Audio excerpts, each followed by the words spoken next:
ప్రభు నామమున అందరికీ శుభోదయం. ఈరోజు దేవుని వాగ్దానము ఏమనగా, కీర్తనలు గ్రంథము 51వ అధ్యాయము 15వ వచనము. ప్రభువా, నా నోరు నీ స్తుతిని ప్రచురపరచున్నట్లు నా పెదవులను తెరువుము. సహోదరి సహోదరులారా, దేవుణ్ణి స్తుతించడం కోసము మన పెదవులు విప్పడం కూడా తన కృపచేత దేవుడిచ్చేది.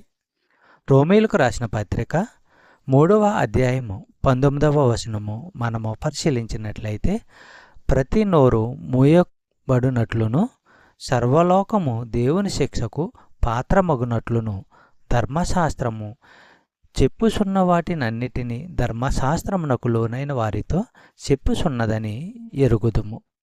చెప్పబడిన వాగ్దానము దేవుడు దీవించి ఆశీర్వదించునుగాక. ఆమేన్.